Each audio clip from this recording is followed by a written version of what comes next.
예, 반갑습니다. 황금알 농법 대표 박희입니다. 반갑습니다. 우리 제주 지역에 제가 들어온 지가 몇 년 차 되는데 우리 농업에 그 식물 재배력의 기준값이 뭐이고 어떻게 돼서 원리가 재배되는지 한번 같이 보도록 하겠습니다.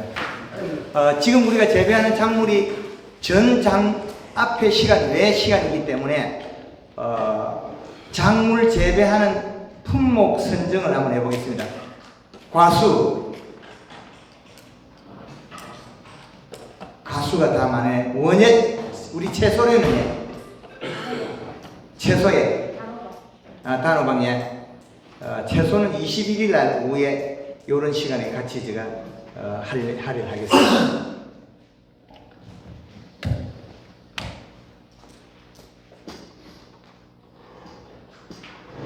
황금알 농법 제가 개발자이자 대표입니다. 제 이름은 박기헌. 저는 경남 창원입니다. 그 농사를 지으면서 우리나라의 식물 재배하는 재배력을 개발해서 우리나라의 농업에 전반에 미치는 방법. 식물이 먹어야 될 밥은 뭐냐? 밥상부터 한번 차려보겠습니다.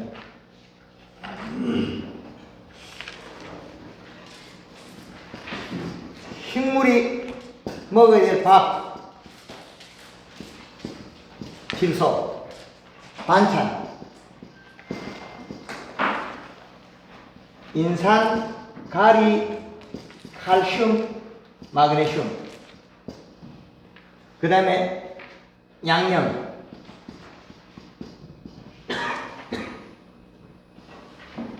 미네랄. 지금 우리가 토양 분석하면, 기술센터에 분석하면 반찬밖에 안 나옵니다. 우리나라 토양기술센터의 분석표는 반찬만 나오는 분석표입니다. 그리고 pH 나옵니다. 거기 전기전도율 나옵니다. 그리고 추천 비료가 나옵니다. 그런데 반찬이 많은데 반찬을 추천하는 우리가 매뉴얼이 많습니다. 그건 농가에서 잘 결정해 보셔야 될 겁니다. 그리고 작물이 재배되는 데는 봄, 여름, 가을, 겨울 비료량을 각각 나눌 수가 있겠습니다.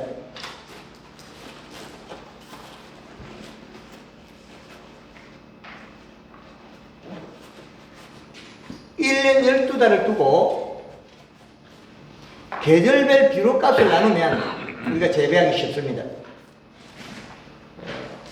1월달, 1월, 2월, 3월, 4월, 5월, 6월, 7월, 8월, 9월, 10월, 11월, 12월. 그 지금 현재는 우리가 1월 15일이 제일 추운 겨울의 중심. 그러면 여름의 중심과 겨울의 중심의 축을 나누면 여기까지입니다. 1월 15일이 겨울의 중심.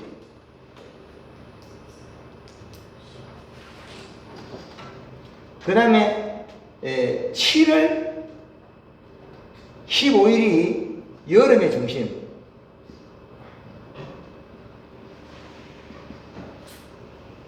가을은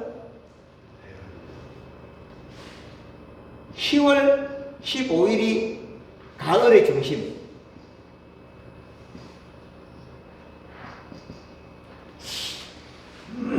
봄의 중심은 4월 15일.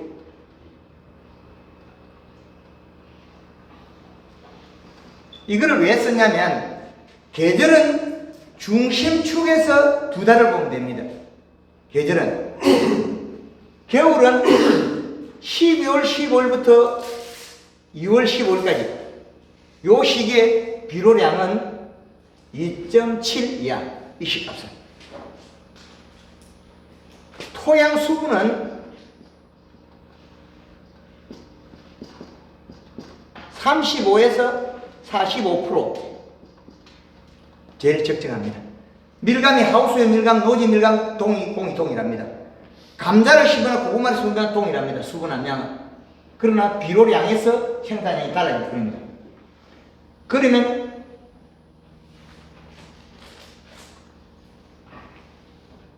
(2월 15일에서) (5월 15일까지인) 봄, 요 기간에는 이 시값이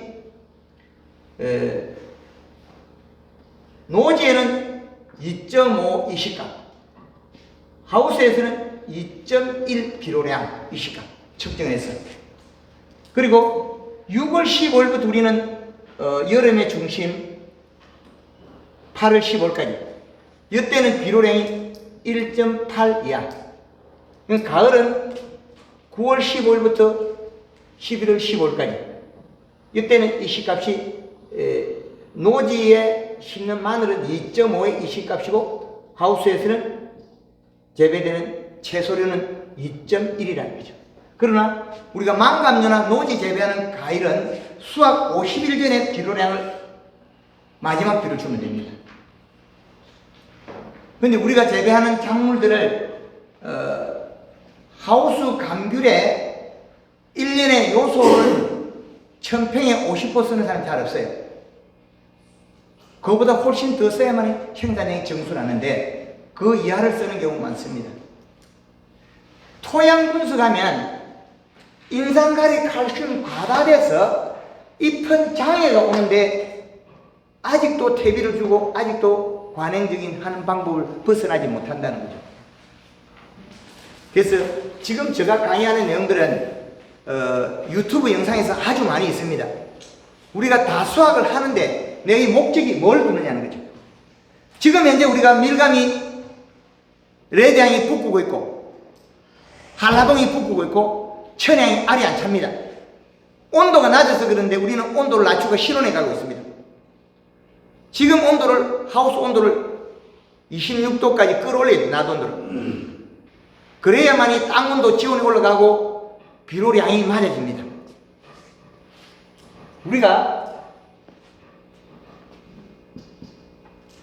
지온이, 실내 온도가 9도는 질소의 마지막 노선입니다. 9도. 그리고 16도는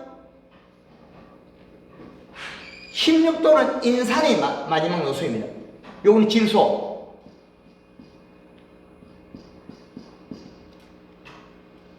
그런데 우리가 하우스 온도를 낮추니까 결국에는 레드향이 무게가 나고 당도가 안 나오고 붓고 그러는 겁니다. 그런데 우리는 겨울철에 온도를 더 떨어뜨리는 농법을 하고 있다는 거죠.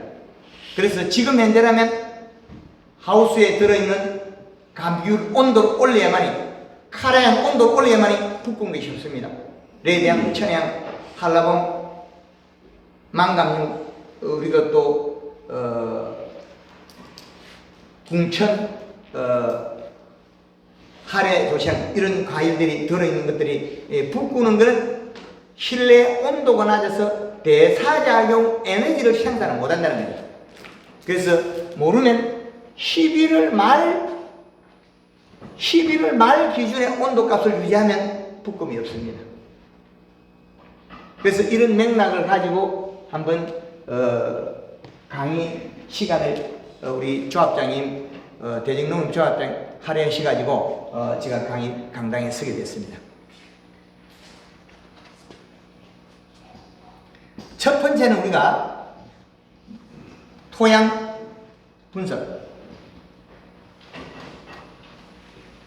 토양 분석을 할 때는 흙을 위에 걷어내지 말고 앞으로 떠내고 직각으로 떠내고 그 다음에 두부처럼 잘라가야 됩니다. 좋은 자리, 보통의 자리, 나쁜 자리 이 세 가지를 따로따로 분석해라. 밭작물을 하든 하우스를 하든 각각 나누어서 세 등급으로 분류해서 인산가리, 칼슘, 마그네슘이 많으면 분석 결과에 과다된 비료,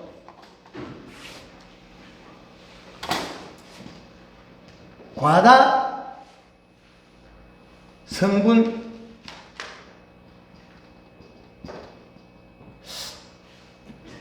사용 금지가 되는 거다. 과다된 비료는 사용 안 하는 게 제일 좋다. 과다된 비료를 계속 누적이 되면 가리 가다 고온열상으로서 식물이 많이 나빠집니다. 여기에서 식물이 밥은 질소인데 질소는 저온, 성질이 저온, 여기에 있는 가리는 고온. 가리 때문에 질소 부족, 가리 가다 때문에 잎이 두께가 얇아서 일어난 게 가리 가다 고온 열상입니다. 그래서 제주도 전체적으로 일어나는 것들이 과원에 일어나는 가리 가다 고온 열상이 많은 게 잎이 노릇노릇하게 해가지고 많이 쪼개지고 나빠지는 게 과실에 일어나는 주 현상들입니다. 그래서 노지 밀감이 쪼개진 주 원인은 요소비를 안 줘서 쪼개졌다. 얼마를 줄 거냐? 그 말은 여기에 있는 이 시값 양을 맞춰서 주면 됩니다. 그래서 지금 제주도에 황금어농부에서 공급에 이 시측정기가 많이 들어갔습니다. 농가에서 측정을 해서 작물을 재배한다. 비료량을. 이 비료의 기준값을 잡으면 누구나 쉽게 재배할 수 있습니다. 성분은 기술센터에 분석을 하고 우리 농장에서는 간이 측정을 하면 되는 거죠. 그 양을 측정해서 재배하는 게 제일 좋다. 그래서 작물의 비료값을 얼마를 설정해서 재배할 거냐. 많은 성분은 사용 안 하는 게 좋습니다. 그리고 우리가 지금 현재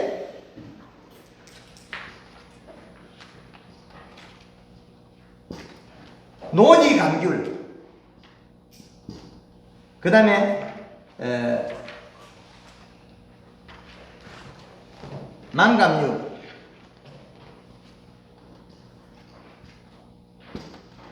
수확 전 지금 온도는 낮 온도를 26도를 맞춰주는 게 제일 좋습니다. 그러면 최저가 우리는 26도의 기준을 해서 온도를 잡는 것이 붓고는 걸 제일 많이 막아낼 수 있다는 거죠. 지금 우리가까지 실온에 맞추면 많이 붓고입니다. 그런데 온도를 올려서 설정하면 대사작용이 원활하기 때문에 영양소가 과실로 축적이 됩니다. 그러면 붓지 않고 무게가 많이 나고 품질 좋은 밀감을 생산할 수 있다는 거죠. 그래서 한림의 레드양 황금어농부 강순종 맹장님은 지금까지 차광망이 쓰고 있습니다. 4월 7일부터. 그리고 온도 값을 26도 정도 잡아주고 있습니다. 그래서 과육이 꽉 차 있습니다. 붓고 것이 없다. 그래서 지금 우리가 알고 있는 재배 매뉴얼과는 조금 다를 겁니다. 그래서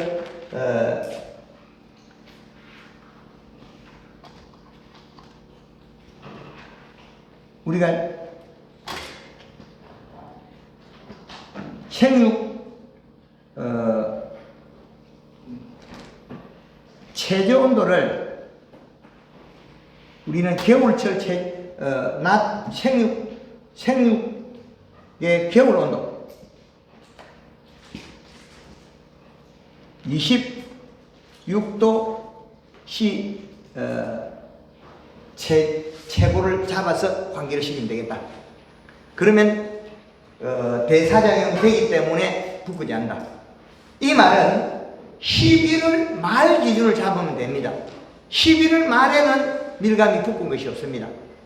11월 말에는 안 붓는데 11월 말 이후에 온도값이 떨어지면 비료가 있고 영향이 있어도 붓는 것이 나옵니다. 그래서 부피가의 주 원인은 저온 때문에 일어난 일입니다. 그래서 11월 말 기준 온도 유지, 요거는 부피가 방지입니다.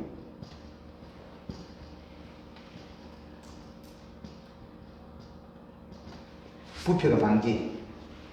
그리고 지금 우리가 수확이 끝나면 체내 저장 양분을 확보해주고 온도값을 유지해주지 않으면 노지 밀감도 잎이 노화되어 가지고 생육이 저하됩니다. 우리 제주도에서 밀감이 살아있고 육지에 남해안 쪽에 전라도 쪽에 재배되는 상록 과수인 유자가 겨울에 잎이 노화돼서 떨어지고 하는 주 원인은 생육 저온이 맞지 않아서 그렇습니다. 대사작용이 안 된다는 거예요. 탈수드가 일어나기 때문에 우리는 잎에 영양을 공급해서 잎을 진녹색으로 두껍게 만들어야 됩니다. 그런데 노지에 있는 놈은 온도값을 올리기 어렵습니다. 그래서 노지 밀감의 겨울에는 연면시비에서 잎을 두껍게 만들어야 됩니다.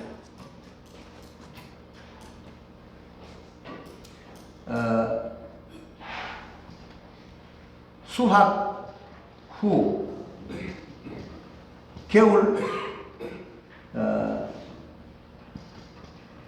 체내 저장 양분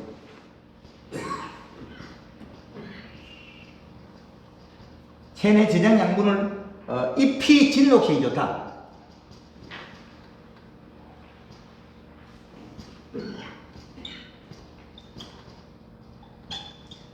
진녹색이 좋다.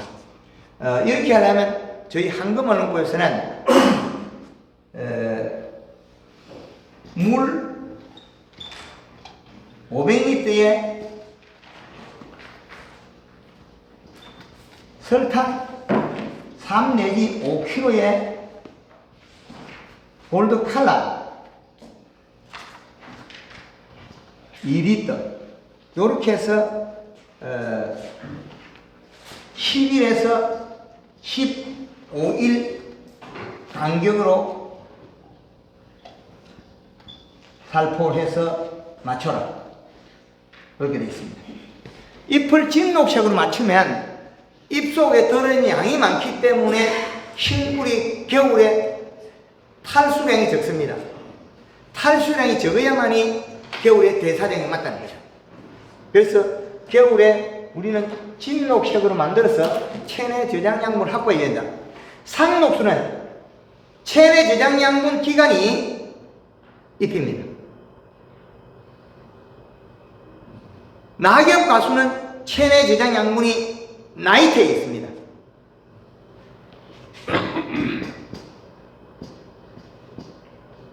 상녹수는 우리가 체내 저장 양분 저장을 하는 곳이 잎이다. 그 다음에 낙엽 과수는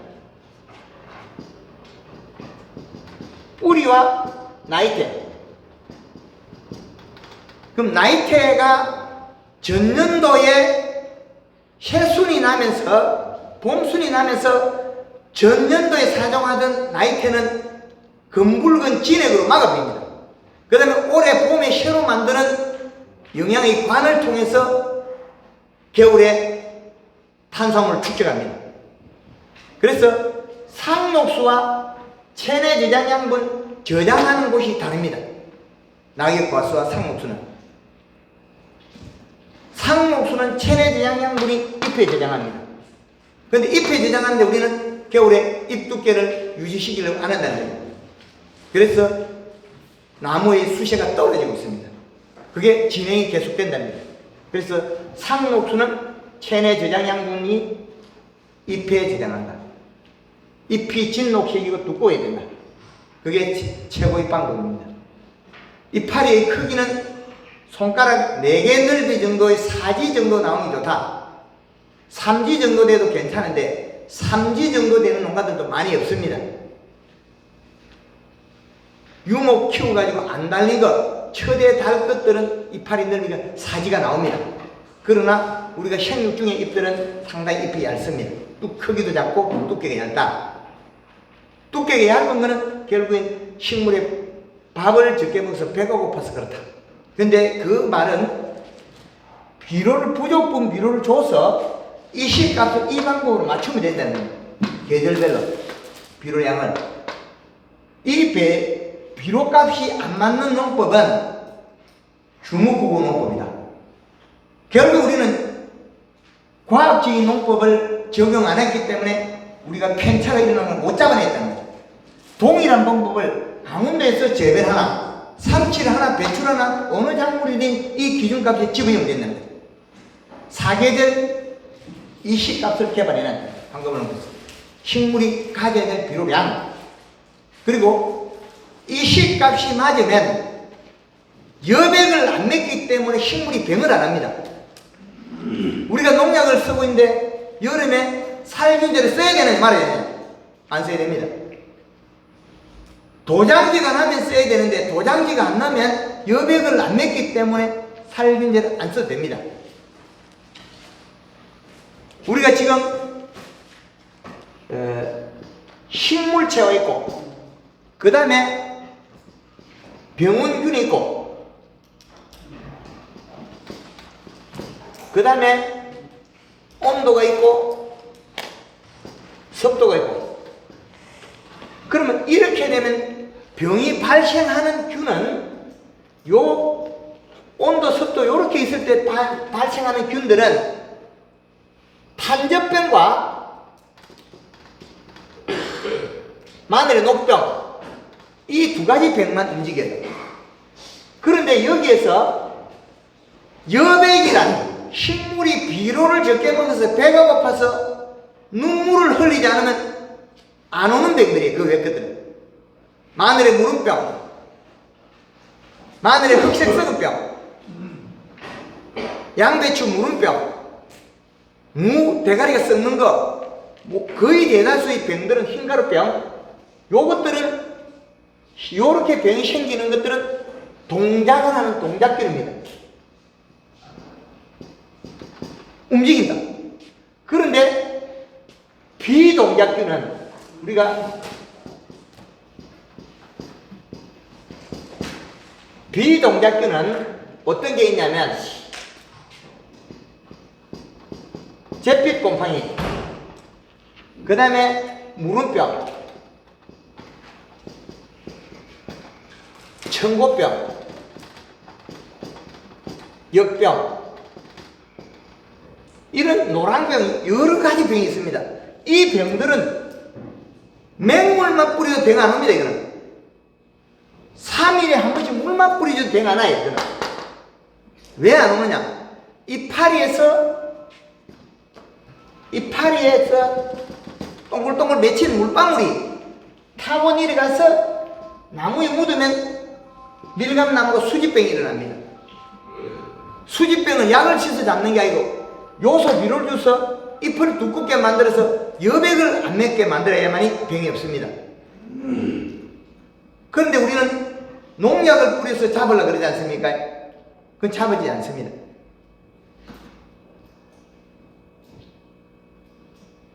이 비동작균은 비가 3일에서 5일 사이에 한 번 쿨러를 돌리거나 이 파리에 있는 맺었던 물방울, 여백을 씻겨내면 병이 없는 병입니다.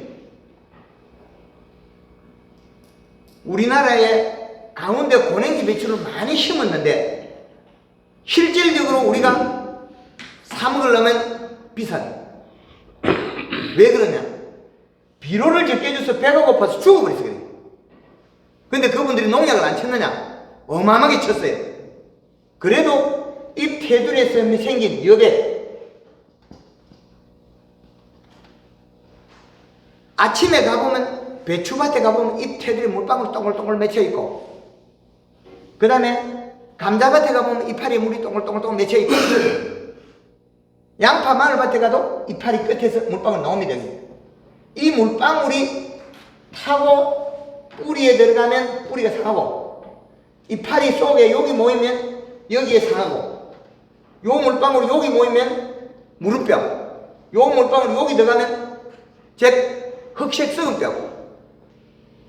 이런 병들은 비동작균이다. 비동작균은 비료량이 부족해서 여백이 생겨서 이루어지는 병입니다. 그래서 황금알농법에서는 농약을 안 써도 되는 프로그램을 많이 개발해서 가르쳐줍니다. 여름에 우리 과일나무가 재배되고 있는데 언제 병을 하느냐?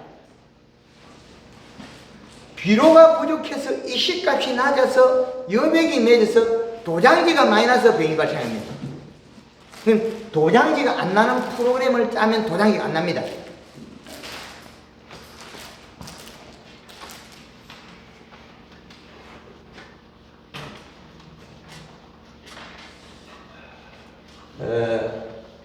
지금 이런 내용을 처음 접하시는 분은 아마 생소하기도 할 겁니다.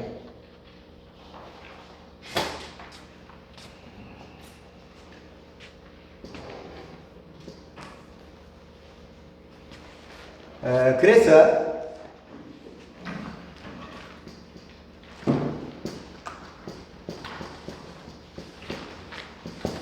봄순이 나기 전에는 봄순이 나기 전엔 가을, 겨울에 연면 11양을 동일하게 하면 됩니다. 봄순이 나기 전에는. 근데 봄순이 발화가 되면 이 봄순의 크기를 얼마나 키우냐에 따라서 여름순이 도장지가 안 나오고 나오는 결정이 됩니다. 봄순을 길게 뻗쳐야만 해결이 안 하는데 봄순을 길게 뻗치는 것은 지금 남아있는 전엽에 잎의 두께를 얼마나 만들어주냐에 결정이 되어 있습니다. 잎의 두께가 두꺼우면 봄순이 두껍게 나옵니다. 그럼 잎의 크기는 긴 뿌리,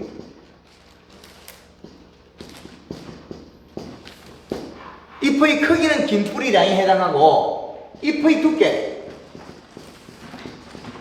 두께는 잔뿌리.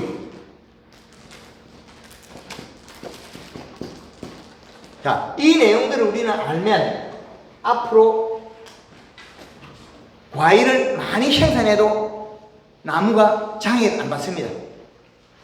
해결을 안 합니다. 해결이 한 주 원인은 봄순의 길이가 짧고 전년도에 체내지 양용을 적게 가져와서 그렇습니다. 그럼 전년도에 에너지 가져오는 것은 비료량을 결정하시고, 그럼 우리가 노지 비료 밀어가면서 천평에 비료 제일 많이 쓴 사람이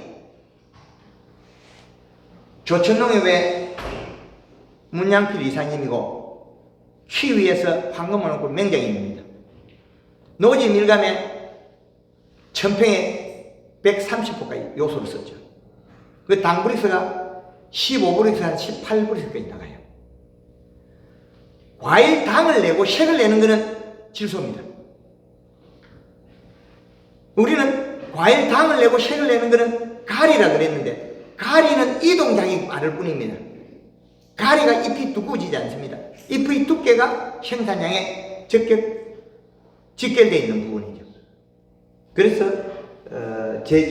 제주도에서 비료 제일 많이 쓰는 분이 우리 문양필 맹장님이 그 올해 키위 천평당 올해 요소비로 140%를 썼어요. 그런데 어마어마하게 좋습니다. 그런데 지금 우리가 측정을 해서 식물이 먹어내는 기준값과 생리 상태를 파악해서 비료를 주는 거지 인위적으로 주고 싶어서 무작정 주는 건 아닙니다. 방법론구에서는. 그래서 우리가 재배되는 노지 밀감, 하우스 망감용 동일하긴 하나 온도 값에서 비료량의 차이는 납니다. 온도가 높으면 흡수량이 많고 일조량이 길면 흡수량이 많기 때문에 이 C값이 봄의 이 C값이 노지는 2.5, 하우스는 2.1, 편차가 0.4가 납니다. 이런 과학적인 방법으로 재배력을 가져야 되는데 아직도 관행적인 방법으로 재배하는 농가들이 상당히 많습니다. 그래서 봄에는 봄술 발화의 잎의 크기는 긴 뿌리, 잎의 두께는 잔뿌리. 그래야만이 흡수가 빠릅니다. 그런데 봄순의 길이를 결정하는 것은 체내 저장 양분이 봄순에 영향을 미치고 전엽의 상록수의 전엽에 영향을 공급해서 물을 뿌려서 대사작용을 빨리 일으키면 새순이 길어지고 잎이 두꺼워지는 건 마찬가지입니다. 그래서 생육 환경을 바꿔줘야 된다. 봄에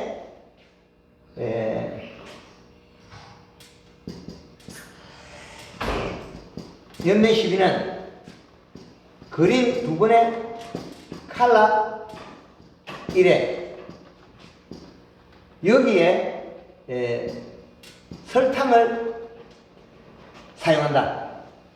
그래서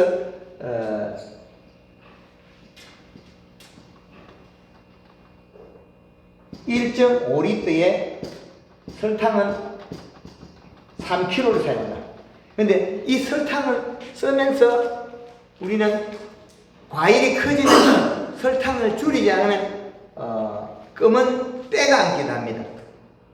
그 작물별로 설탕 사용량은 각각 달라지기도 합니다.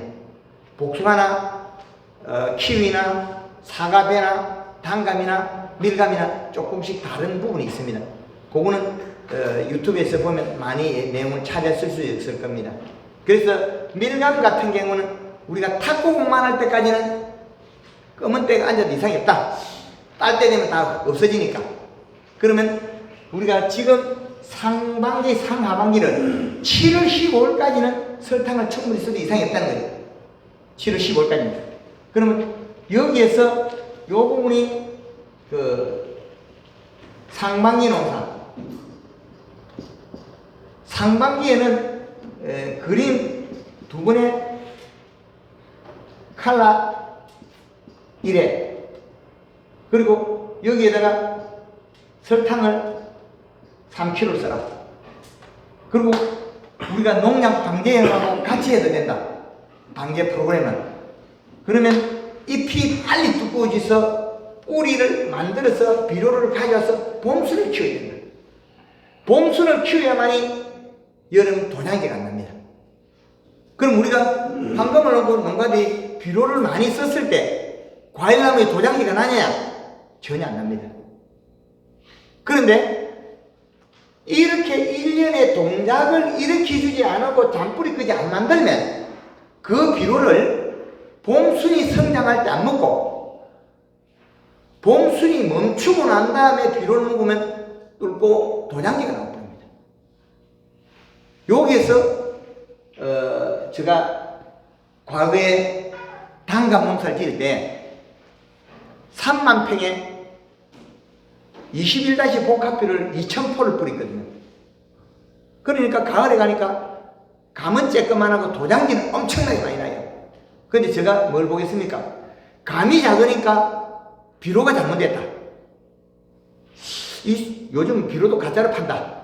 그 다음에는 단감에다가 밑비료를 3만 평에 요소를 2,000포를 사가지고 뿌려버렸어요. 그게 가수원 전체가 뽀예요. 그 가을에 가니까 역시 마찬가지로 도장지만 크지 감은 적더라. 그래서 개발해낸 게 봄순에 영향을 쳐서 봄순을 길게 뻗치지 않으면 여름에 도장지는 막을 수 없다는 거죠. 그게 식물의 생리적인 현상이기 때문에 막을 수가 없습니다. 그래서 봄순의 연면 시비는 하늘 땅만큼 중요하다. 그 원리가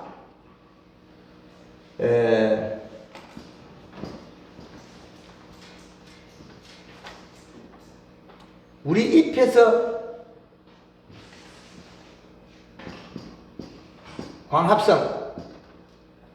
광합성으로 생산된 산물이 잔뿌리까지 도달하면 이게 내려가는 양을 보고 여기서 결정이 됩니다. 올라가는 양이. 그런데 내려가는 양이 부족해지면 어디에 뚫고 도장기가 나옵니다. 내려가는 양이 부족해지면. 그래서 내려가는 양이 많으면 이 가지가 아래쪽에서도 이파리에서도 영양을 생산해서 뿌리로 많이 가면 이 과일도 크기는 동일하더라. 이 과일이. 그런데 나무의 본질상 영양이 많이 내려오는 곳을 돌려주지 않으면 자연 상태에서 자기는 평화되게 돼 있어요. 햇빛을 영양 생산 못하는 곳은 영양을 공급을 안 해서 과실이 나빠지더라는 거죠. 그래서 우리는 초기에 내려가면서 영양의 관, 나무가 있으면 안에 목질부가 있고 행성청, 껍질과 목질부 사이 요 행성청, 요 부분을 살을 찌워야 되는 거죠. 내려가면서. 그러면 내려가면서 행성청에 살을 찌워서 내려가면 올라올 때 그 관을 통해서 올라오더라는 거죠. 식물이. 이런 대사작용을 활용해야만이 우리는 작물이 도장지가 안 난다. 그 도장지가 안 나고 생육을 바꿔야만이 우리는 다 수확을 하고 해그리를 막을 수 있다. 그래서 토양 분석형 결과에 여름 내 수확 50일 전까지 추비돼야 됩니다. 수확 마지막 50일 전에 추비를 하면 맞다. 수확 50일 전에. 그래서 노진 밀감도 빨리 익혀서 빨리 따야만이 저온이 되기 전에 따야만이 붓군 밀감이 없다는 겁니다. 붓군 거는 영양 생산을 못하고 과육이 영양을 공급을 못 받아서 붓겠다. 그래서 붓군 거는 온도 값이 낮다고 보시면 되겠습니다. 그래서 지금 우리가 재배되는 방법의 하나의 매뉴얼이다. 그래서 우리가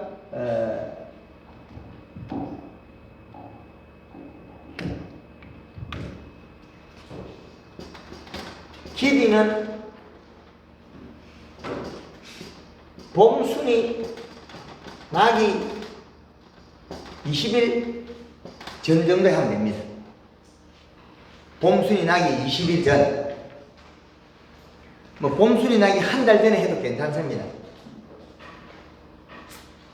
그런데 퇴비를 꼭 하지 말아도 하고 싶으면은 겨울에 얇게 뿌려가지고 염분을 씻어내라. 염분을.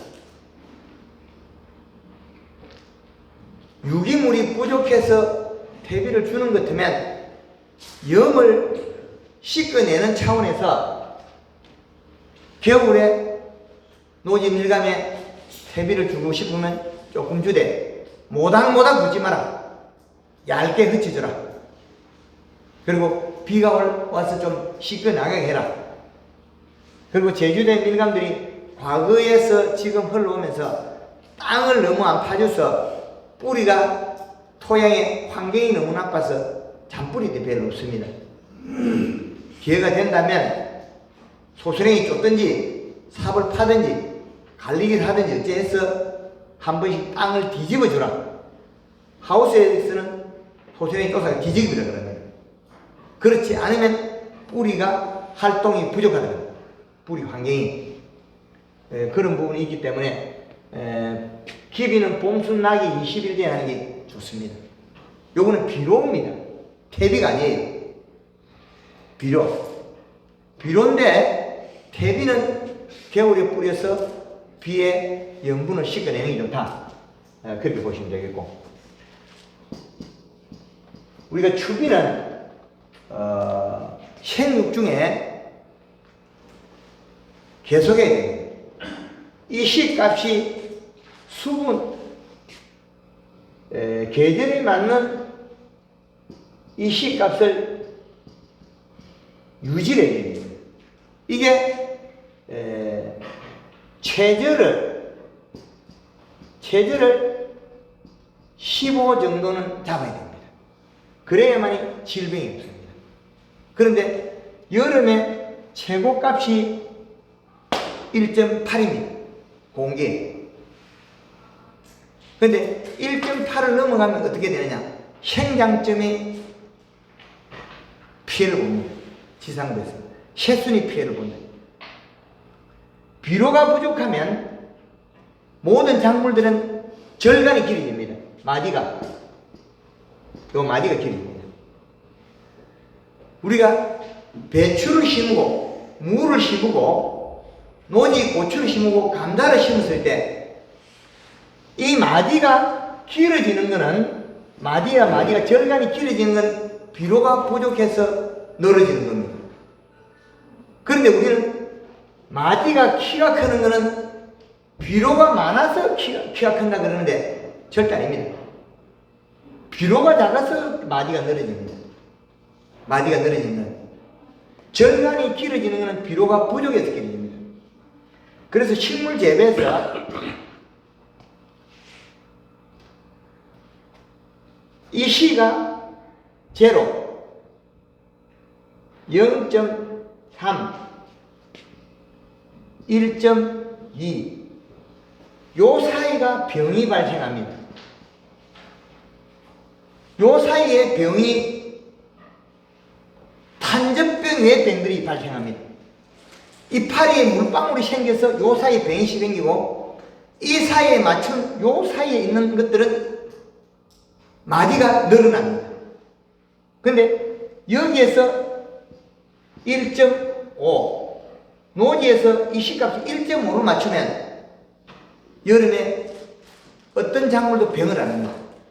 여백이 안 맺기 때문에 병을 안 한다는 거죠. 여백이 맺으면 우리는 병을 합니다. 근데 1.5 이상이 했을 때는 식물이 여기는 병이 없다. 어떤 병이 없느냐? 비동작균입니다. 동작은 안 하는 균들, 잿빛곰팡이, 무릎병, 썩은병, 부패병, 마늘의 흑색균역병, 여기에 동물입니다. 병이 생기는 주 원인은 여기에서 생깁니다.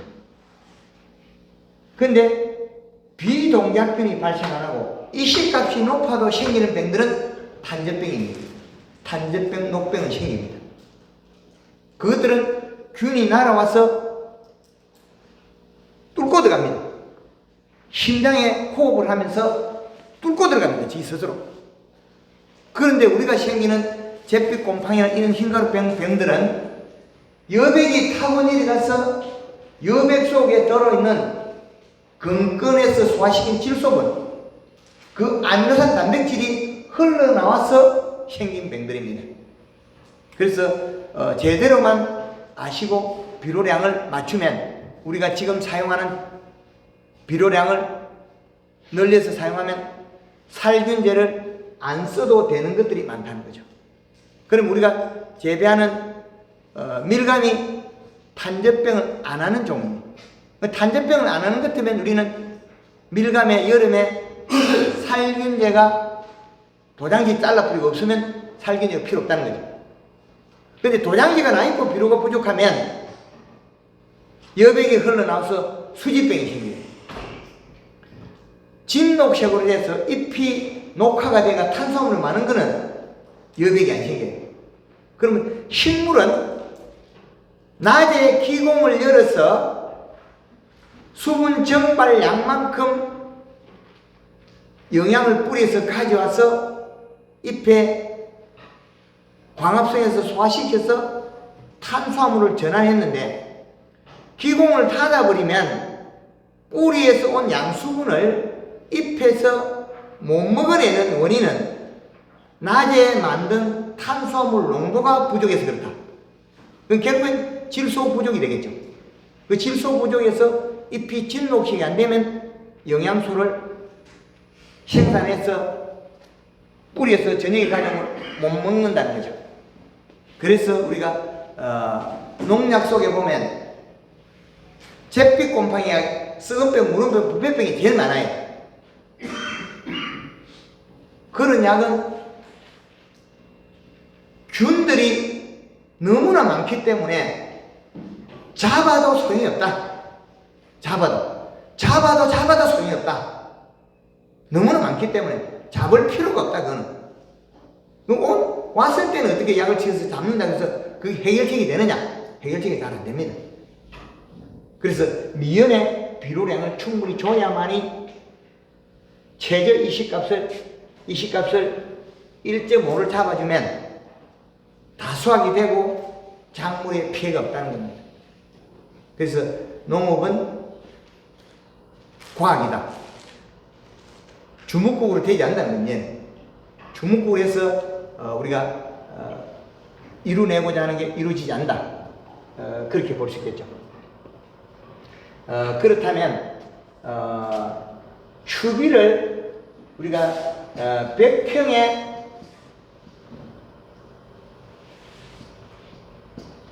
10kg를 뿌렸을 때 요 이식값이 0.8 정도를 이식을 보는데 0.8이 잘 안 올라가요.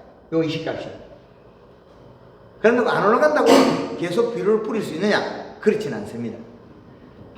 우리가 사용하는 요소, 암모니아 대질소는 중성이 돼서 물에 녹여서 이식 측정기를 담고 측정하면 측정이 안 됩니다. 토양에 들어가서 결합이 질 상태로 결합하고 암모니아 가스가 나와야만이 이식 측정이 되는 겁니다. 그런다고 비료가 나쁜 거냐? 나쁜 건 결코 아닙니다. 우리가 제일 사기 쉬운 요소, 유한, 이게 식물의 밥으로서는 제일 좋다. 반찬은 토양에 너무나 많다. 분석해 보면 제주도에 하우스 백합 농사 짓는 분 5년째 저 오고 나서 요소 비료 한 가지밖에 안 씁니다. 토양 분석 결과 없어질 때까지 안 써도 괜찮아요. 5년 동안 요소만 줘도 작물이 더 잘 된다. 병 없이. 그러면 경영비가 더 적게 들거든요. 조천의 문양필 명장님이 3,000평 키위를 하면서 토양에 이때까지 줬던 인산가리 과다라서 요소만 죽고 있으니까 경영비가 더 적게 된다는 거죠. 우리가 한 3년 전에 흰나노 태풍이 왔죠. 흰나노 태풍이 와도 키위 이파리가 안 떨어져요. 근데 키위 이파리가 왜 떨어지느냐? 잎 속에 탄수화물이 부족해지면 잎이 뻣뻣해가 바람에 뿔 깨져버립니다. 조천 쪽에 태풍이 지나가도 그 3,000평의 이파리가 10장이 안 떨어진다는 거죠. 부드러우니까. 잎이 많이 두꺼워서 부침개만큼 두꺼워져야 된다. 그럼 우리가 작물 재배하는 것은 잎의 두께가 얼마가 제일 좋으냐? 얼마가 두꺼운 게?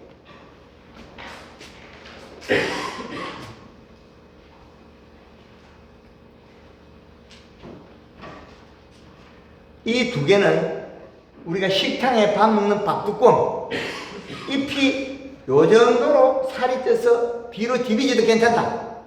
제삿밥 뚜껑만큼 디비지면 나빠진다. 잎은 앞면이 살이 찌는 게 있고 뒷면이 살이 찌고 있는 거 좀 차이는 납니다. 마늘, 양파는, 알로에는 뒤쪽으로 살이 찝니다. 그래서 봄에 지금 우리 마늘이 거의 제주도는 잠 깨는 단계에 왔어요. 그럼 마늘 이파리가 하트로 만들어져요. 살이 쪄서 요렇게 돼요. 이렇게 펴 있다는 것은 잎 두께가 얇다. 마늘잎은 잎 뒷면에 살이 쪄서 하트가 됩니다. 그러나 일반 잎들은 우리가 감귤이나 호박이나 수박이나 이파리들은 앞면이 살이 쪄서 뒤로 뒤집어집니다. 우리 노지 밀감들이 보면 하우스 밀감이든 가리가 가다된 건 이파리가 요렇게 생기가 요 끝이 꼬불꼬불합니다. 여기 꼬부러져요. 그리고 안으로 오므려진 것들이 많아요. 근데 정상적으로 잎이 요렇게 펴 있어요. 더 살이 쪄서 더 뒤로 디비게 된다는 거예요. 살이 쪄서. 그래야만이 우리는 제일 좋은 감귤을 생산할 수 있고 무게가 많이 나는 감귤을 생산할 수 있다. 그런데 지금 겨울 현재 가서 밀감밭에 보면 펴진 농장보다 오므려진 게 많다. 그거는 비료도 적고 온도가 낮아서 그렇다. 그래서 겨울에 온도를 충분하게 유지해줘야만이 감귤이 붓은 것이 안 생긴다. 그런데 우리 제주도의 농가들이 그 밀감을 겨울에 온도를 올리는 농가들이 있는가요? 20도 이상 하는 사람이 있습니까? 낮온도 25도 30도 없어요. 우리 그러면 강순종 맹장님이 26도가 최고네요. 실내 온도를 올리지 않으면 밀감이 자라는 환경이 안 맞습니다. 대사장의 환경이 안 맞아요. 그런데 환경을 우리는 하우스 개폐기를 온도 센서 값을 올려서 온도를 올려주면 되는데 그 온도 센서를 낮춰가 설정한다는 거죠. 그래서 얘네들이 온도가 9도가 되면 질소가 안 움직입니다. 16도가 되면 인산이 안 움직입니다. 그럼 우리는 최저가 16도는 잡아야 되는데 최저 16도 잡으려고 하면 밤에 보일러 값이 너무 많이 듭니다. 그럴 바에는 낮에 온도를 올려서 밤에 자동으로 떨어져도 밀감은 붓는 것을 막을 수 있다. 붓꿈을 막을 수 있다. 이 부분은 우리가 밀감 붓꿈을 막으려면 온도 값을 하우스에 망가진 거 있으면 26도까지는 낮에 개폐 온도를 잡아라. 그래야만이 붓는 것이 없다. 그렇게 볼 수 있고. 그 다음에 우리가 추비는 요소를 100평에 반포 10kg 준다고 해가 있느냐? 해가 없습니다. 그리고 여름에 이파리가 두껍고 살이 찐다고 해가 있느냐? 없습니다. 여름에 열과가 안 나고 더 좋습니다. 올게 지금 많이 온도 값이 전년 대비 지난해에 한 3도까지 올라갔는가요? 몇 도까지 올라갔습니까? 올해? 2도야? 몇 도까지 올라갔습니까? 2 내지 3도에. 근데 여름에 중간중간에 비가 와서 흐린 날이 있어가지고 순환을 시켜줄 기간이 없었죠. 계속 내리짜 버렸잖아요. 그래서 제주도에 지금 밀감이 제일 많이 터진 데가 서쪽, 그 다음에 남쪽, 북쪽, 동쪽의 온도가 제일 낮아가 적게 터졌습니다. 온도값이.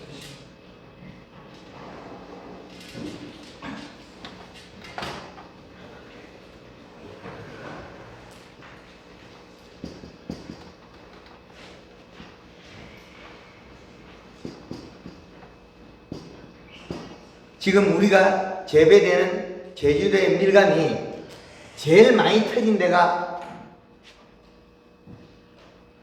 서쪽, 2번이 남쪽, 3번이 북쪽, 4번이 제일 적게 터졌다. 동쪽.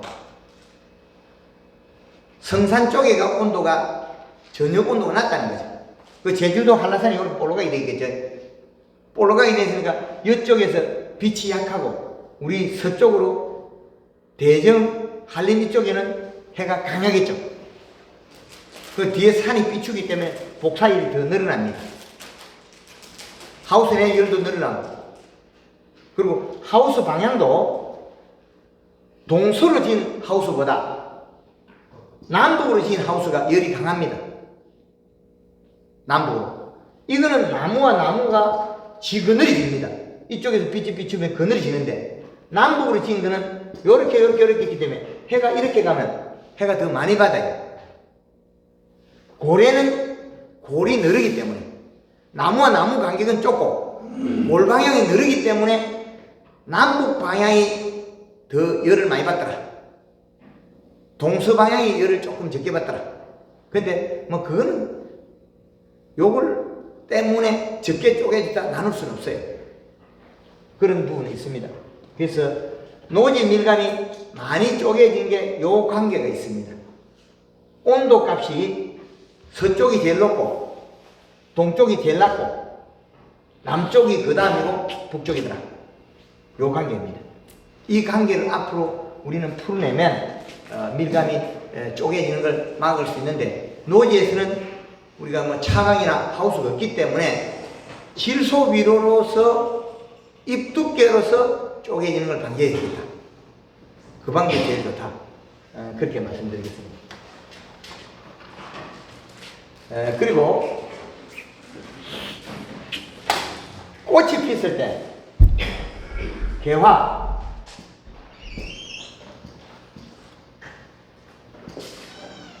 개화 70에서 80%일 때 연면시비라.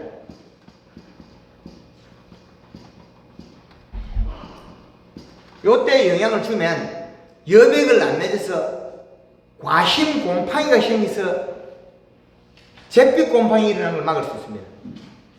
근데 이걸 안 하면 과일들이 어린 것들이 까뭇 점진 잿빛 곰팡이가 많이 생깁니다. 그리고 안에서 썩어 나오는 것도 있죠. 과일 안에서. 사과는 여기 구멍이 뚫리가 이 안에 게 뚫렸어요. 희방이 있고 여기까지 뚫렸거든요. 근데 밀감은 이게 막혔거든요. 막혔는데도 이 안에서 썩어 나오는 게 있습니다. 과신 곰팡이.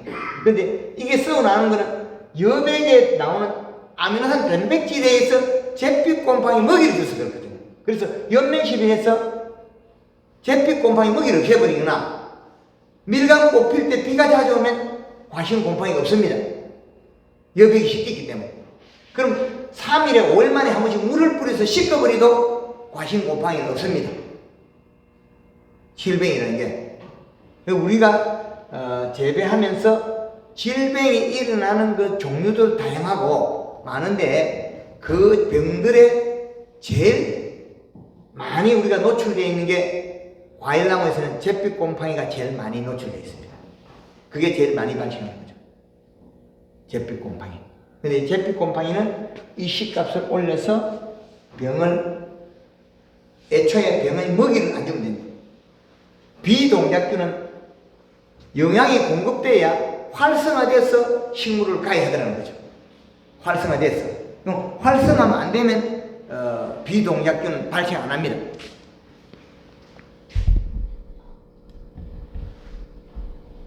네. 그런 장점과 영양의 관계는 꼭 필요하다. 개화의 70~80%의 어떤 종류라도 과실은 연면시비하면 병이 없다. 그런데 그 포도 같은 경우에는 화진해라 그래가지고 꽃이 피고 나면 그 열매가 홀라당 흐를 뿌리 없는 게 있어요. 포도 송이가 이래 있는데 짜잔한 게 다 붙어 있는데 요놈들이 꼭지가 다 연결되어 있는데 여기에 잿빛 곰팡이 발생해서 녹아버리고 알맹이만 새파랗게 찌깍찌깍 붙어 있는 경우 있어요. 그거는 여기에 있는 이파리가 물방울이 떨어지니까 이렇게 여백 여백이 엄청나게 무서운 병을 일으킵니다. 여백이. 그래서 여백을 발생 안 시키는 농법을 해야만이 우리는 아주 좋은 거다. 그래서 노지 감귤을 재배하고 있는데 육지에서는 황금알 농법에서 복숭아나 단감에, 배에, 사과에 맹물을 뿌려서 잎을 성장을 시키고 잎 두께가 성장한 만큼 저장 공간이 빈 자리에 연면실에서 잎을 키워서 다수화하는 농법을 하고 있습니다. 그럼 맹물을 뿌리면 잎이 성장을 합니다. 영양분에 의해서. 그럼 성장을 하면 잎 두께가 얇아집니다. 얇아진 만큼 다시 잎에 영양을 공급을 할 수 있다. 그래서 육지에서는 맹물 시비를 하고 제주에도 망감류에는 맹물 시비를 합니다. 봄에 물을 뿌려서 잎의 영양을 이동시켜서 봄순을 크게 만드는데 잎을 키우는 데 활용하고 그 빈자리에 연면시비에서 잎을 다시 두껍게 해주는 거죠. 그래서 우리가 경영비를 줄이는 게 연면시비 할 때 약대로 할 거냐 무인방제기를 할 거냐 그 차이밖에 없습니다. 무인방제기를 하면 그 밀감 연구소 옆에 있는 그 문재민 씨 농장 같은 경우에는 1600평 영양제 치고 약 뿌릴 때 200리터밖에 안 들어가요.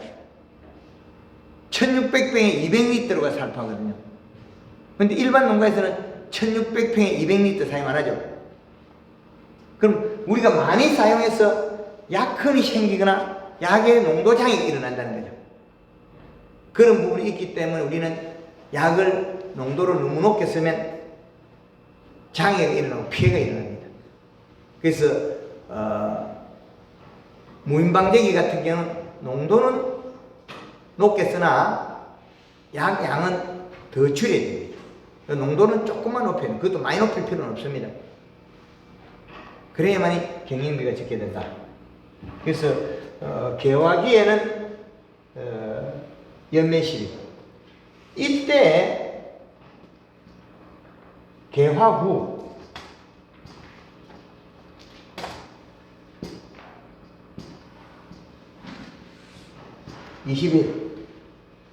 요때 세포량이 결정됩니다. 그러면 이때 잎을 두껍게 만들어주고 살을 찌워야만이 과일의 꽃핀 개화한 과실의 세포량이 늘어납니다.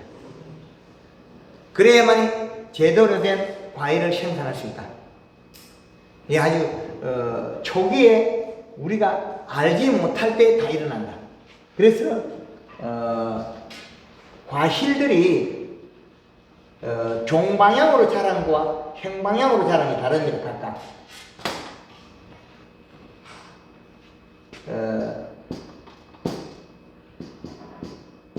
종방향, 그 다음에 횡방향.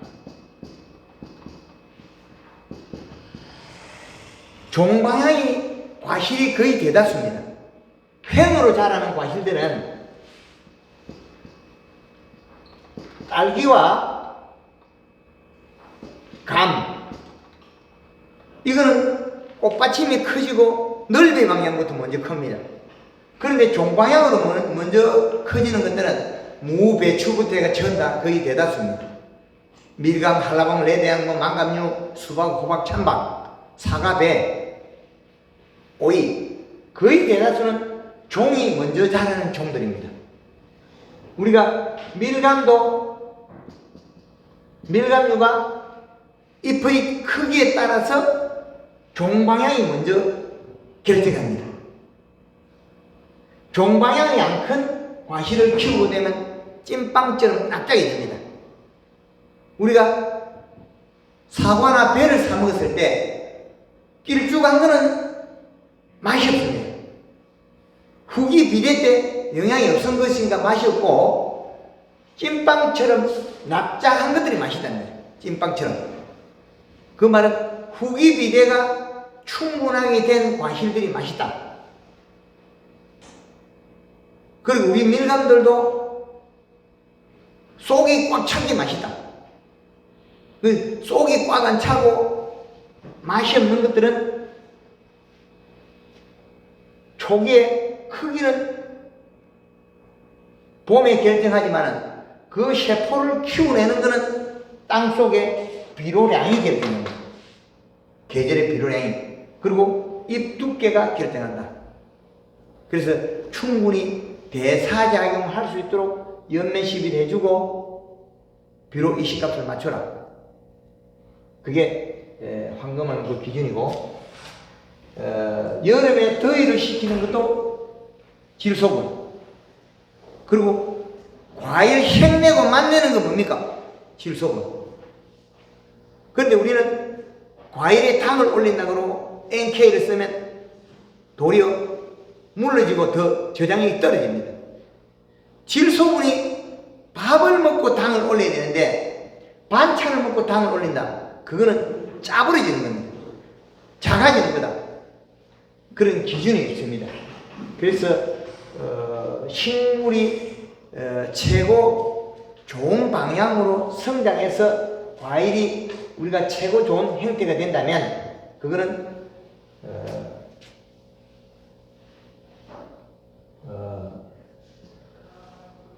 여름에 고온에 제일 좋은 거는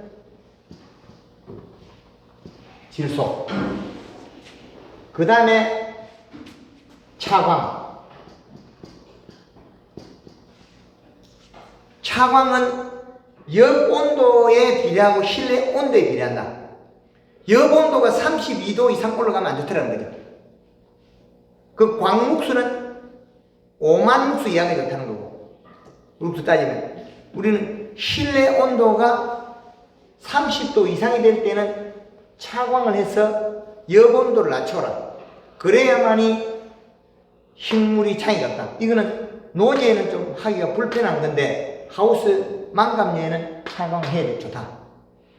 그런 부분이죠. 그래서 제주도의 밀감 산업이 앞으로는 바뀔 부분이 이렇게 많이 노출이 됩니다. 그래야만이 우리가 이 산업을 바꿔낼 수 있다는 거죠. 그래서 차광은 상당히 중요합니다.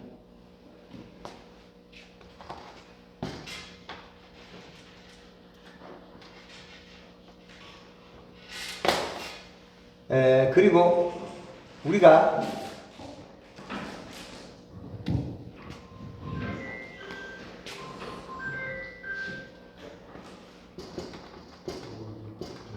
수확 50일 전에 마지막 비료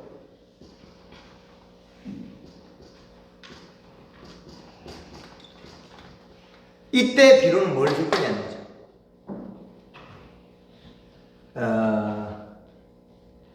이때 우리 육지부에서 8월 중순에 산그늘이 많이 쪼이는 지역에 8월 중순에 단감밭에 NK를 줘야 되는 게 있어요. 오후 3시에 산그늘이 내린대. 오후 3시에. 그런데 오후 3시에 산그늘이 내리는 것과 오후에 계속 질 양달이 되는 것은 다르다는 거예요. 오후에 계속 질 양달이 되는 것은 9월 초까지 요소비를 줘야 되고, 그건 토양에 있는 가리분만 해도 가리 사용 안 해도 되는 거죠. 가리 성분은 비료가 가리 성분은 따뜻한 성질이기 때문에 겨울이나 저온에 사용하기 좋은 비료입니다. 이거는 여름에는 저온이 되는 질소가 되지 않다는 거죠. 그래서 우리 제주도에 사용하는 비료는 수확 50일 전에 마지막 비료를 어떻게 선택할 거냐. 우리 가원이 산꺼들이 진다. 그러면 이때 마지막 비료가 50일 전에 오후 3시에 산꺼늘이 진다. 산꺼늘이 지면 수확 50일 전에 NK를 쓰는 게 좋습니다. 그러나 이렇게 안 되고 그 다음에 석양을 보고 있다. 석양을 보고 있으면 요소비료죠. 과일의 색을 내고 당을 내는 것은 질소비료입니다. 숫기를 땡기는 것도 질소비료. 과일이 먼저 대가리가 요 색깔이 빨갛게 드는 거는 여기 색이 뭐이 나는 가리 과다입니다. 과리 과다된 농장들이 빨리 익느냐면 별로 안 큽니다. 과일이 색이 요렇게 나는 게 아니고 전체가 한 번에 나야 됩니다. 지금 겨울철에 우리가 딸기를 사 먹어보면 요 뒤쪽에 꼬리 쪽 여기에 푸른 것들이 있어요. 여기. 근데 여기 먹으면 딱딱합니다. 그건 익을 때 반토막이 빨갛고 반토막은 허였습니다. 새푸릅니다. 가리 가다가 되면 대가리만 있고 밑에 뒤에 딱 안 익어요. 그 사다 놔도 잘 무르고 요 뒤에 맛이 없어요. 그럼 우리는 토양에 앞으로는 우리가 더 많이 농업이 왜 중요하냐면 우리가 생산한 식물들이 이 기준을 얼마나 잘 먹고 있느냐의 결과는 우리 인체입니다. 여기에서 잘된 식물을 먹어야 우리가 세포가 필요한 영양소라는 거죠. 먹거리는 우리가 장미생물의 먹이가 되고 장미생물의 먹이를 잘못 공급하거나 장미생물이 바뀌어 있으면 우리는 수명이 짧아지고 질병이 많이 나게 돼 있어요.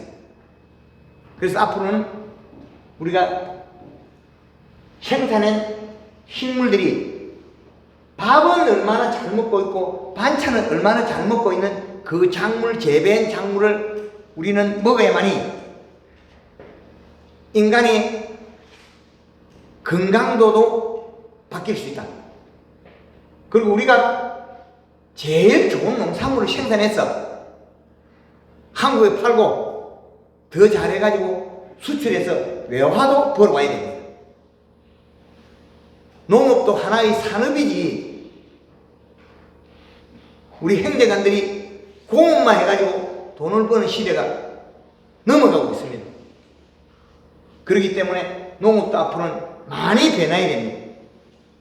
하나의 산업으로서 역할을 해야 되고 그 산업으로 역할을 못하면 우리의 경쟁력은 떨어집니다. 우리가 언제까지 보조받을 수 있다? 보조를 받아서 살 수는 없다. 그게 우리가 농업의 자부심과 자긍력을 키워야만이 될 수 있다는 거죠. 그래서 이런 식물이 석양을 바라보는 곳과 그렇지 않은 곳은 전혀 다릅니다. 다르다. 그렇게 말씀드릴 수 있고 지금 제가 이게 조합장님한테 와서 상담을 하고 오늘 이 강당에 섰지만은 이런 제가 가진 영향을 전달하기가 상당히 어렵습니다. 지금까지 우리가 접하지 않은 농업을 전달해야 되기 때문에 그리고 육지에서 창원에 와서 온 사람이 밀감 강의를 하기 때문에 그렇죠. 전 밀감나무 한 포기 심어온 사람이 아닙니다. 그러나 제주도에서 많은 변화를 주고 있습니다. 우리 한금만원꽃 재배 농가들도 많이 있습니다. 그러면 먹어보면 품질이 다르고 다 수확할 수 있고 농가의 소득이 정리될 수 있고 경영비가 절감이 된다. 그런 것입니다. 하여튼 질문 받겠습니다. 어떻습니까? 기계를 써요. 자, 이쪽부터.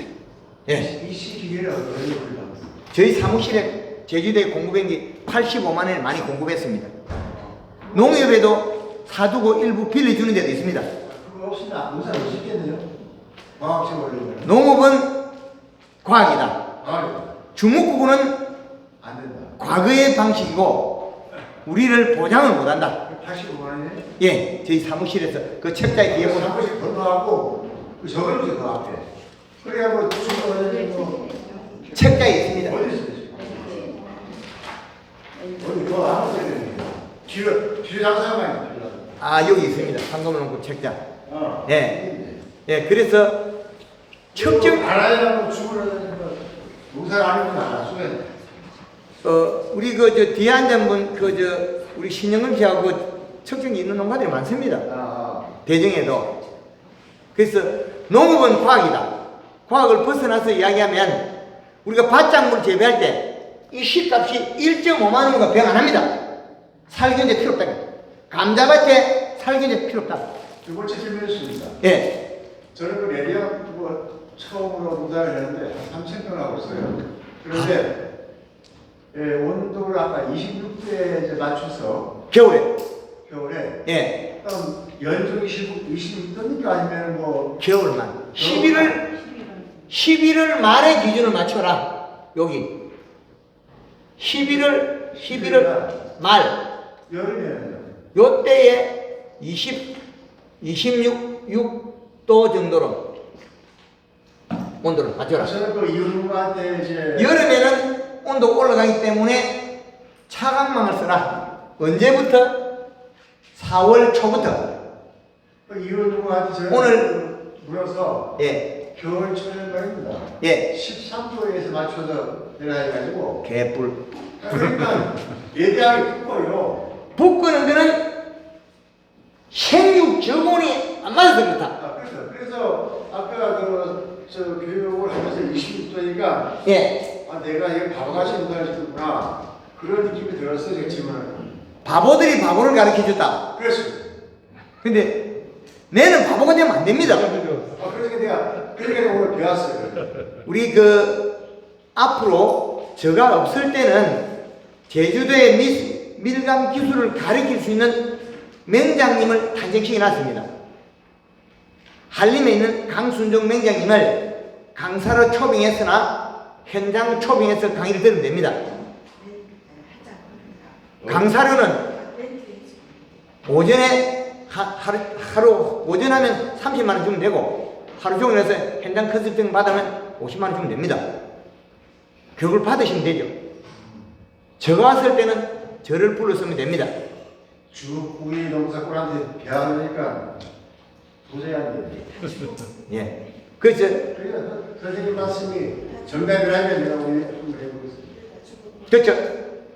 붓고는 거는 온도가 낮아서 영양을 생산을 못해서 일어난 일이다. 그리고 또 세 번째 이유는 예. 그 옆집에 그 분을 내가 이용해서 농사를 짓고 있는데 요술을 발행하면 붓는다. 그래서 요술을 안 쓰고 있어요. 1년에 한두 표 정도. 3,000평이면 네. 최하 100평에 50호, 1,000평에 50호 정도 잡으면 한 1년에 150호 정도는 써야 되겠다. 나 파고찬 살아간다. 예. 그래서 그런데 뭐 그렇다고 무슨 농사가 안 돼서 필요성을 하니 필요성은. 예. 필요성은 그래도 나는데 그게 시간이 가면 인상갈이 가다가 내가 자꾸 나빠집니다. 토양이 누적이 돼서 성산에 가면 강호시 농장에는 옛날에 돼지 분뇨 발효 시킨 것도 였고 인산이 가다돼 가지고 이파리도 청태가 껴요. 나무가 청태가 샤프하게 끼고 거의 4년 만에 풀렸어요. 요소비를 계속 주니까 풀려요. 그 지금 비료는 요소 하나밖에 안 주거든요. 그렇구나. 예, 한 5년 이상 계속 줘도 인산갈이 밥이 모자라지 않는다. 척정기로 척정해주고 집집마다 토양 물리성이 다르기 때문에 기류가 잘 통하는 게는 그나마 좀 나은 데도 있다. 그러나 한번 이게 과다가 되면 나무가 죽어요. 꼬실꼬실해가 뭐 빗자루처럼 해가지고 오그러지는 거 있죠. 그것들이 인산칼이 과다입니다. 근데 우리 토양 분석 결과는 요것만 나오지 이거 안 나와요. 우리는 농사를 지었는데 증명할 수 있는 농사가 없어요. 밥은 얼마나 먹고 반찬 얼마 먹고 이거 없습니다. 우리가 식당에 가면 뭘 많이 주는데 갑니까? 근데 우리 인간이란 동물에 맞춰서 밀감을 키우고 있다는 거죠. 아닙니다. 요것들은 플러스 전극이 돼서 토양이 결합이 잘해요. 토양 마이너스 결합이 얘들은 마이너스 전극입니다. 토양 마이너스에 뱉어냅니다. 얘들은 토양 마이너스하고 플러스하고 결합이 됩니다.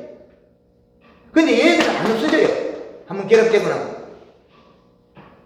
그런데 우리는 이걸 어째 해보겠다고 녹이겠다. 택도해서는 안 됩니다. 그러면 이게 많다고 토양에 미생물을 주면 잘 되느냐? 그 빨리 더 빨리 망했고. 우리가 토양에 미생물 있죠. 미생물을 공급해주면 이 미생물은 뭘 먹어요? 탄수화물, 그 다음에 질소, 뭐 그 다음에 등등등 먹습니다. 그러면 이 미생물이 먹이가 뭐냐는 거예요. 질소를 먹어보면 급격히 더 나빠집니다. 미생물을 사용할 때는 꼭 목적을 안배해서 쓰라는 거죠. 육지부에서 쌀맛스게 포도밭에 미생물 써가지고 나빠진 거, 겨울 고추밭에 미생물 써가지고 고추잎이 얇아진 거, 이런 내용들을 제가 많이 밝혀놨습니다. 또 하나 설명해요? 예. 저는 바람으로 생각하고 있습니다. 개뿔.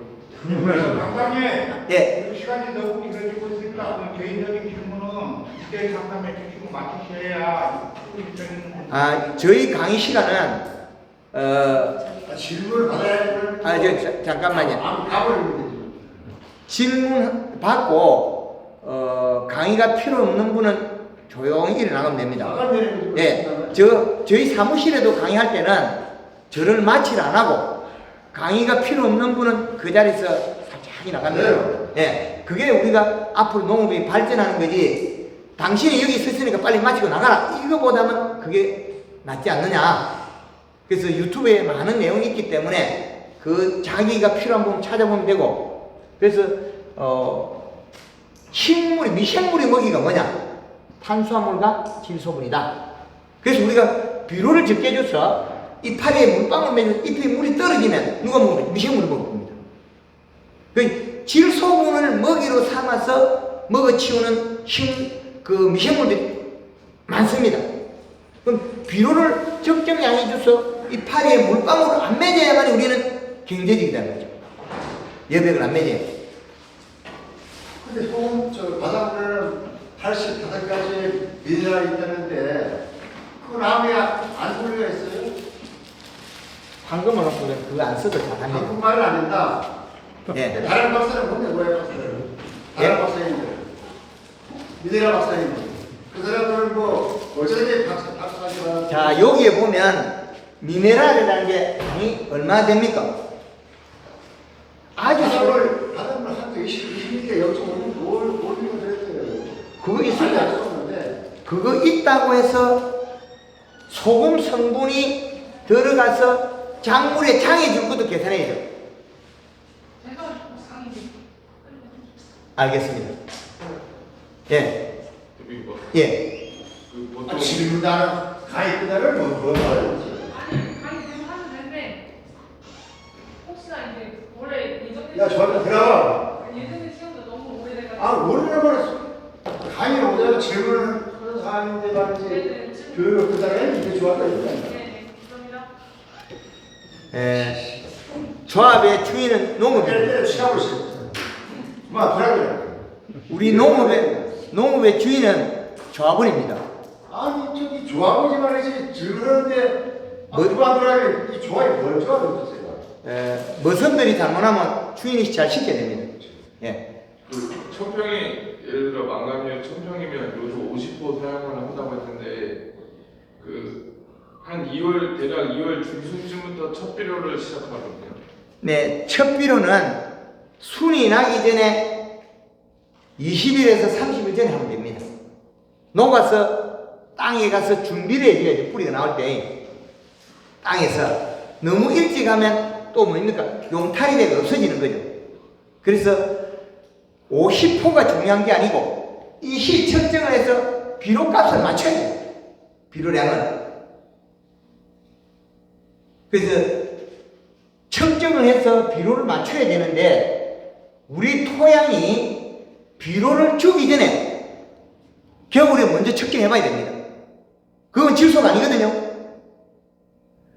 지금 가지고 있는 비료는 질소분을 거의 안 줬기 때문에 질소분이라고 할 수가 없습니다.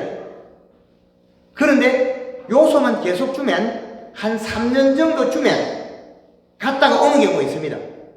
이래 돌아갔다 오고 이게 됩니다. 그런데 내려갔다가 안 오는 땅도 많이 있어요.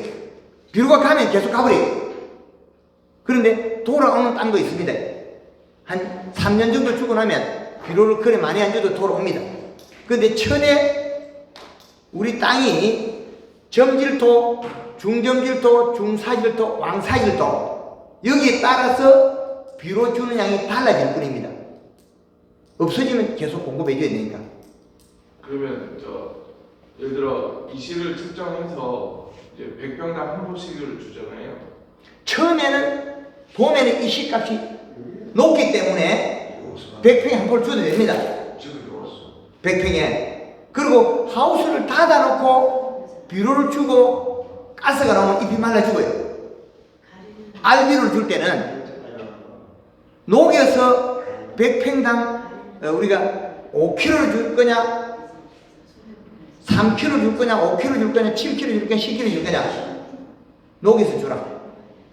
예를 들어 이제 뭐 이시를 측정해서 100포당 한 포씩에서 물에 녹여서 주는데 이제 다음에 또 측정하는 기간을 한 5일에서 한 7일 정도 돼야 이 시값이 나오는데 이거는 아침과 뿌리가 활동하는 아침하고 점심때 하고는 0.5 차이가 납니다. 뿌리가 빨아들일 때하고 안 빨아들일 때하고는 0.5 차이 납니다. 여기 제로면 여기가 0.5가 돼 있으면 여기서는 제로가 나옵니다. 0.5 차이 편차가 납니다. 흡수되고 안 되고 이렇게 하면 과학적이죠. 그러면 비료를 줘서 일주일 후에 측정을 해봐서 예. 수치가 낮다 싶으면 다시 또 100평당 한 포씩 한 포까지는 줄 필요 없고 제일 첫 비료는 한 포를 주더라도 그 다음부터는 100평당 100평에 5kg 줄 거냐 7kg 3kg 줄 거냐 5kg 줄 거냐 내 땅에 맞는 방법을 만들어 주셔. 3kg 5kg 7kg 10kg가 있다면 요 방법을 맞추고 써라. 이 시값이 올라가지 않아도 암모니아 질소도 뿌리를 먹습니다. 암모니아 질소도. 그리고 우리가 요소는 46%고 여기에서 암모니아 가스가 30%가 없어집니다. 그러면 16을 빼고 나면 한 30% 정도의 약 질소라고 보면 되겠네요. 이제 이해되죠? 그리고 우리가 21- 복합비를 주면 농사가 망한다. 왜 그러냐? 21- 복합비료는 암모니아 가스가 빠져나가고 질소분은 14.7밖에 안 되니까 14.7에 17, 17이기 때문에 인산가리가 과잉이 되는 거죠. 그래서 우리가 밭작물 어떤 걸 재배하더라도 그 기준을 앞으로 꼭 지켜야만이 다소할 수 있다. 1960년대 이후에 비료가 없다가 늘어났기 때문에 그 방법을 계속 쓰고 있다는 거죠. 이제 변화해야 됩니다. 예. 우리 부회장님. 지금 맹물 살포가 있잖아요. 예. 그러니 1600이 200리터라 그러는데 탄저병은 아니 맹물 그 살포. 살포 중에 1600이 한 200리터라 그러는데 아니요, 그거는 농약. 농약. 예, 무인방제기로 썼을 때는 1600병에 200리터만 해도 된다는 거죠. 안개처럼 빡 끼고 나면 되니까. 그것도 됩니다. 그리고 그럼 물을 한번 쓰자고 맹물은 쿨러로 뿌린다. 했을 경우에 그러면 네. 그거를 그냥 놔둬야 되니까 아니면 바로바로 그냥 한국 여러 가지 관주시 물은 잎에 묻어 있다고 해가 없습니다. 그냥 있어도 예. 우리가 보기에 곰팡이 것도 있을 거 아닌가 이런 여백을 식혀버렸기 때문에 곰팡이 절대 없습니다. 아미노산 단백질이 쉽게 나갔기 때문에 물 뿌리가는 곰팡이 절대 안 생깁니다. 여백을 맺어서 병이 생기고 곰팡이 생긴다. 우리 선생님, 제가 하는 게 좀, 아니 저기 궁금한 게요. 예, 그럼 비료회사에서 복합비를 왜 개발해요? 써야죠. 네? 복합비료가 토양 분석 결과에 과다된 것만 사용 금지지, 없는 거 써야죠. 없을 때는. 그러면 예, 이걸 좀 더 과학적으로 설명을 하려고 그러면 예. 네? 일단 이게 그 토지 토양과 분을 해야 되겠지만 그렇죠. 기술센터에 해야 여기, 되겠지만 예, 복합 비료를 뭐 한 번 쓰면은 그 외에 요소 비료는 5회를 쓰라든가 어떤 비율이라든가 그런 기준이 지금 있어야 될까요? 예를 들었지 않습니까? 강순정 맹장이 몇 년째 지금 요소 비료만 쓰고 있고, 제주도의 백합 농장에 요소만 5년째 쓰고 있고, 그럼 그분은 과거에 복합 비료를 그것만 쓰다가 토양 분석 결과에 요게 많아서 요소 계속 1년에 분석을 한다는 거죠. 분석해가지고 인산이 부족해지는데 그래도 청태는 끼더라. 그 인산이 한 5년 되니까 인산이 부족해져요. 그래서 용성인비를 쓰고 있어요. 용성인비 쓰지, 그 다음에 또 다른 건 안 써요. 가리나 또 그건 안 쓰거든요. 그 부족한 부분만 채워서 땅의 균형을 잡아놓고. 그 지금요 선생님 오늘 지금 강의하는 거하고 앞 시간에 우리가 그 노지감독 강의하고 상반된 게 많아요. 그분은 앞에서는 뭐냐면 당도를 높이고 색깔을 내려고 하면 가위를 써야 된다. 응? 저기 뭐 혹시 마그네슘을 써야 된다. 그런 강의를 했는데 지금 선생님 주장하는 질소만 풍부하면 요소를 써야 된다. 이것들이 토양에서 과다하게 있기 때문에 당도는 문양필 맹장님이 노지 밀감에 1000평에 요소를 130% 써가지고 100평당 13% 써가지고 당분이가 15분에서 18분에서까지 나와요. 해결 없이 자꾸 열고. 그럼 어느 게 좋습니까? 기준 없이 일시 측정기도 없이 데이터 없는 걸 계속 강의를 들어서. 근데 지금요 제가 이 질문하는 건 뭐냐면 예. 이 강의를 듣는 농가 듣는 분들이 강의를 농가 하시는 분들이 직접 상권들의 의견이 나오니까 혼동이 된다 이거죠. 그래서 그 부분을 깨트리기가 하늘에 별따기 쳐 버렸다. 강원도에 가서 감자 팽당 8kg 캐는 농협에 가서 제가 강의를 여러분들이 100평의 비료를 한 포를 쓰기 때문에 앞으로 7포를 쓰라 그러니까 요 뒤에도 못 써요. 밑비료를 5포를 엮고 100평당 완효성 2포 엮고 21-2포 엮고 요소 1포 엮고 5포를 심고 우피를 요소 2포를 대라. 그러니까 최대 23kg까지 나오더라고요. 감자가 지금 한 5년 됐거든요. 4년 5년 되니까 평균 8kg에서 지금 15kg 나왔어요. 그 지역 전체에 25kg 캐는 사람이 꽤나 나와요. 평당 2배를 정수시켜줬다는 거죠. 제주도에서 황금을 농법 해가지고 식물의 밥 질소만 줘, 요소만 줘가지고 밀감이 안 터지고 성공식이 난 농가들이 많이 있다. 토양 분석 결과에 과다된 성분을 사용 안 한다. 이제 이해되죠?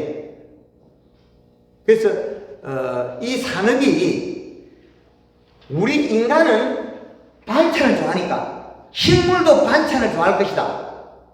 이것이 아닌 것 같더라. 그래서 질소분을 식물들이 다 좋아하고 미생물도 좋아하고, 그래서 이 부분 때문에 우리는 생산량이 감소하고 당도가 떨어졌다. 여름에 수확하는 양파, 마늘 요소비로 안 주면 저장이 안 됩니다. 여름에 수확하는 자두, 복숭아 요소비로 안 주면 물러서 못 씁니다.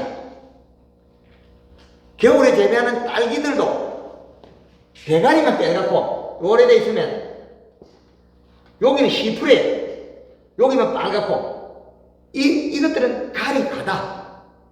제주의 밀감나무가 이파리가 요래 있으면 중간에 이파리가 꼬리가 노릇노릇 반점 있는 거, 마그네슘 결핍이 아니고 갈이 가다. 요소 주면 다 풀립니다. 근데 지금 우리는 거의 대다수 이파리 노릇노릇하면 갈이 가다. 근데 마그네슘 결핍이라는 이름이 바뀌어 있을 뿐입니다. 계획이 내일 한번 입증 한번 해봐라. 며칠에 내 친구들 바보 하지 말지. 하여튼 노수비를 1년에 3,000평에 투하주니까 피고 나무가 좋아. 얘를 잘 그런데 이걸 보니까 무슨 대꾸를 내가 못하겠어. 그래서 그게 제주도에는 땅에서 옆집에 비료좀 우리 집으로 들어오는 경우가 많습니다. 근데 평균적으로 제주도 토양이 어때요? 지금 화산 지역인데 지금은 밀감 농사가 안 되도록 되어 있다. 제주도 밀감, 노지 밀감은 육지에서 사서 먹으면 썩어요. 부패가 된다는 것은 영양가가 없는 밀감은 잘 썩어요. 요소를 충분히 줘서 맛있는 밀감을 만들어내면 안 먹고 있으면 꼬들꼬들 말라요. 그리고 제주도에서 밀감을 쬐끄마한 걸 상품이라고 그러는데 이거 까먹다가 배고파요. 크고 한라봉 레드향처럼 큼직한 애가 물이 철벅철벅해야 되는데 이놈의 겨울에 끄는 부피가 볶은 거를 우리한테 만들어 팔고 육지에, 노지에 있는 밀감은 비료를 안 줘가지고 싱겁고 박스에 여러 개 사면 몇 개 주워내고 있어, 파는 사람이. 그러면 우리는 열심히 일하는데 육지는 내밀고 있죠. 먹지도 안 하고. 집집마다 밀감 사다가 썩히고 버리는 사람들이 육지에 태반이에요. 왜? 지금은 과거보다도 사람이 먹는 음식이 당브릭스가 2브릭스 정도 올라갔어요. 전에 먹던 당브릭스보다 한 2브릭스 올려줘야 됩니다.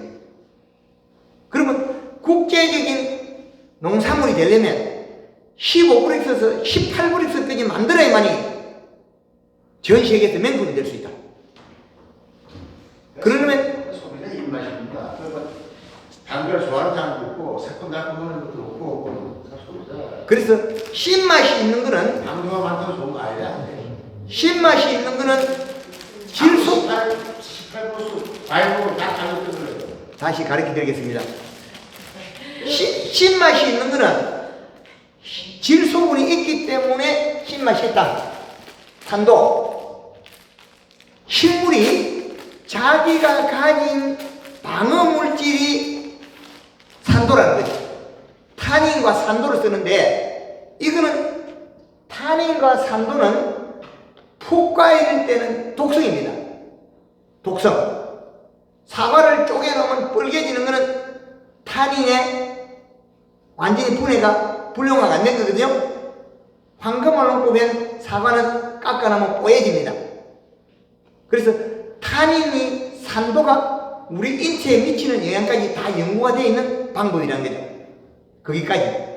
그래서 넷플릭스가 확실히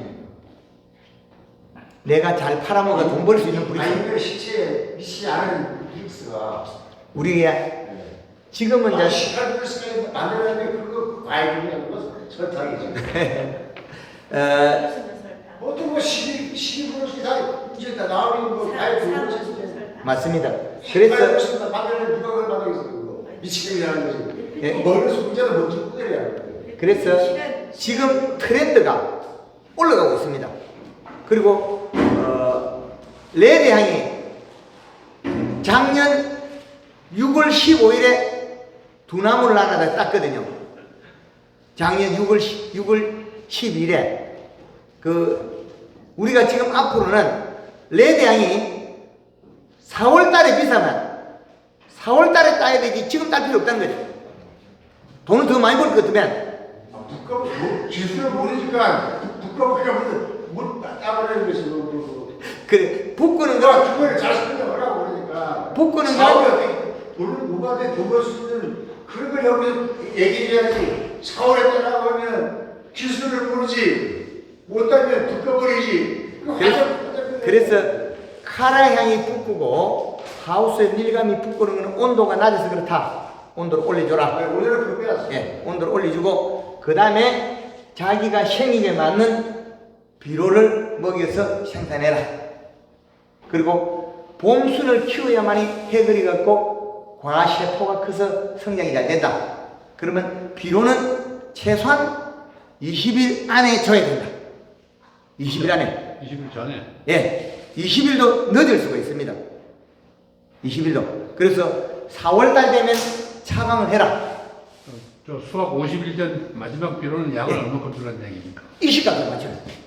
아, 그게 맞죠? 예, 예, 비료가 기대하다가 알수있는 시기요. 측정기가 있으면 맞출 수 있다.